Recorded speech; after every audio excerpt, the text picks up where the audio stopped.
భగవద్బంధువులందరకు హృదయపూర్వక నమస్కారాలు. ఓం శ్రీకృష్ణ పరబ్రహ్మణే నమః. ఓం నమో భగవతే వాసుదేవాయ. ఓం శ్రీకృష్ణ పరబ్రహ్మణే నమః.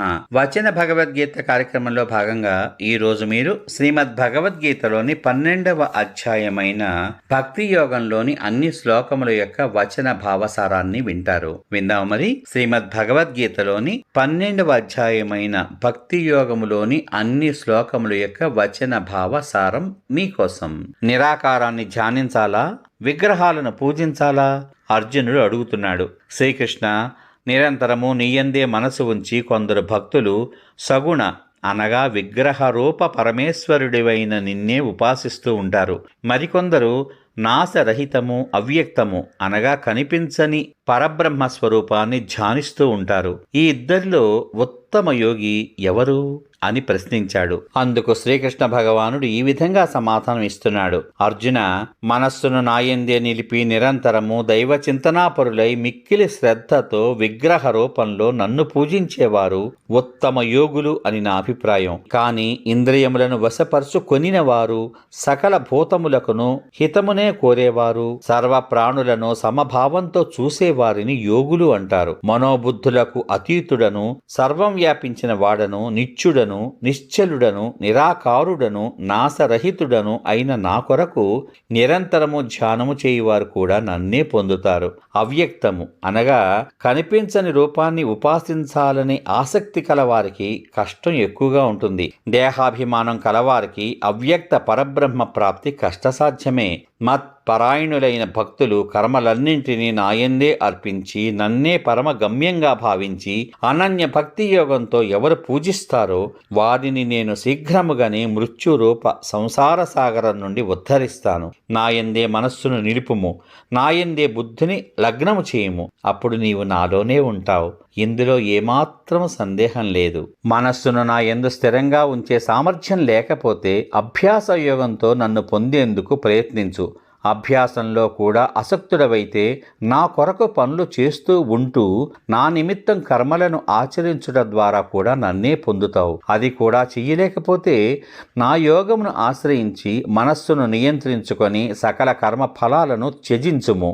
అభ్యాసం కంటే జ్ఞానము శ్రేయస్కరం, జ్ఞానం కంటే ధ్యానము విశిష్టము, ధ్యానము కంటే కర్మఫల త్యాగము శ్రేష్టము, త్యాగము వలన పరమశాంతి లభిస్తుంది అని పలికాడు. ఎటువంటి భక్తుడు భగవంతునికి ఇష్టుడు అన్న ప్రశ్నకు శ్రీకృష్ణ భగవానుడు ఈ విధంగా సమాధానం చెబుతున్నాడు. ఏ ప్రాణి యందునో ద్వేషభావము లేనివాడు, మైత్రి అనగా స్నేహము, దయ కలవాడు, మమకారము అహంకారములు లేనివాడు, సుఖ దుఃఖాలలో సమభావంతో ఉండేవాడు, ఓర్పు కలవాడు, నిత్య సంతోషి, యోగయుక్తుడు, మనోనిగ్రహం కలవాడు, దృఢమైన నిర్ణయం కలవాడు, నాయందే మనస్సును బుద్ధిని అర్పణ చేసిన నా భక్తుడు నాకు ప్రియుడు.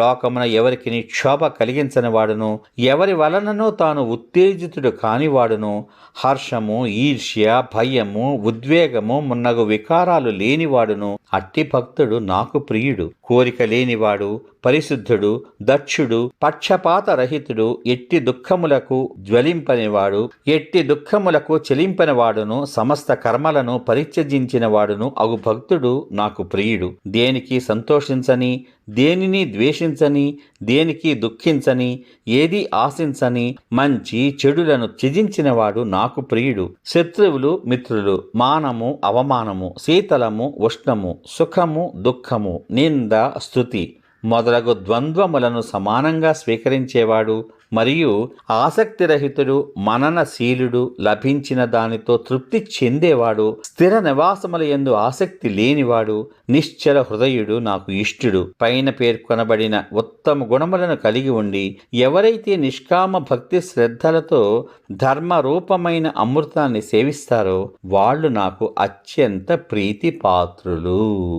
ఈ విధంగా ఉపనిషత్తు, బ్రహ్మ విద్య, యోగశాస్త్రము, శ్రీకృష్ణార్జున సంవాదము అయిన శ్రీమద్ భగవద్గీత యందలి భక్తి యోగము అనే 12వ అధ్యాయము సమాప్తము. ఇంతవరకు మీరు వచన భగవద్గీత కార్యక్రమంలో భాగంగా శ్రీమద్ భగవద్గీతలోని 12వ అధ్యాయమైన భక్తి యోగము అనే అధ్యాయంలోని అన్ని శ్లోకముల యొక్క వచన భావసారాన్ని విన్నారు. రేపటి భాగంలో వచన భగవద్గీత కార్యక్రమంలో భాగంగా శ్రీమద్ భగవద్గీతలోని 13వ అధ్యాయమైన క్షేత్రజ్ఞ విభాగ యోగంలోని అన్ని శ్లోకముల యొక్క వచన భావ సారాన్ని వింటారు.